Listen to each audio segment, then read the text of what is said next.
namin mga idol pag nag-overtime po kami. Ayan.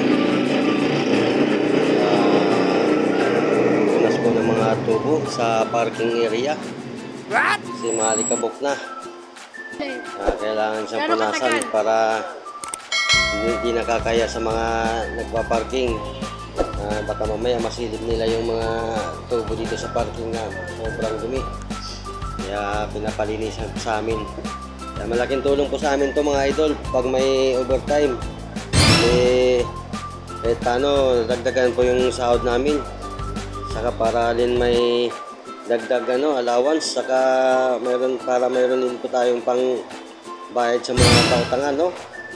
Importante talaga yan mga idol, lalo na kung mayroon tayong mga estudyante. Nako, hindi po talaga sapat ang 8 oras.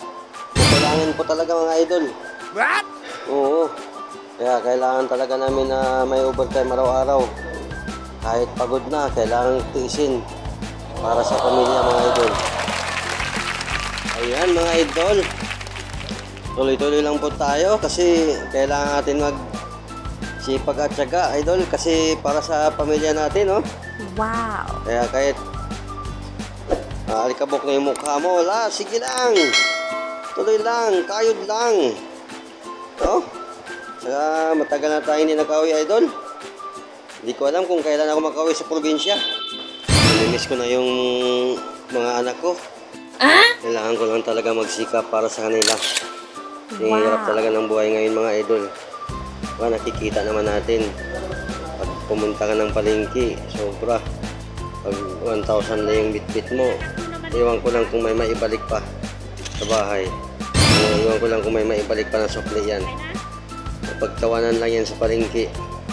Kaya grabe talaga ngayong panahon na to. Hirap. Kaya kailangan natin magporsige para sa pamilya natin, no? Wow. Hindi na biro-biro yung nangyayari ngayon. Sana nga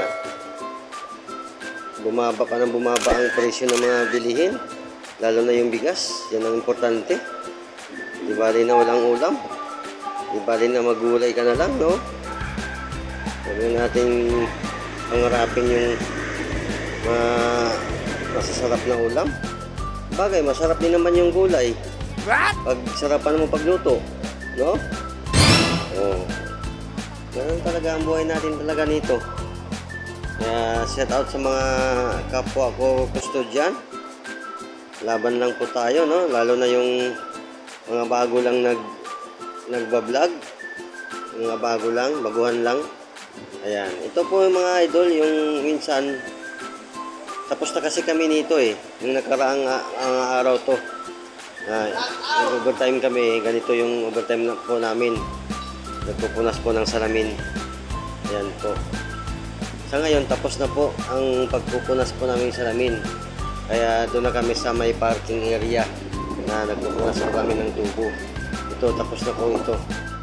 Itong area dito na to. Pagpupunas ng salamin. Ayan. Maraming salamat po pala sa mga patuloy po nagsuporta sa akin. Sa aking channel, no? Maraming salamat po sa mga nag-subscribe. Lalo na kay Kuya Dor at kay Tita Amy. Tita Amy, shoutout sa iyo at sa lahat ng mga subscribers ko at sa lahat ng mga followers natin dyan sa Facebook, no? Maraming salamat sa suporta. Tuloy-tuloy lang po sana tayo para makabit ang tagumpay, no?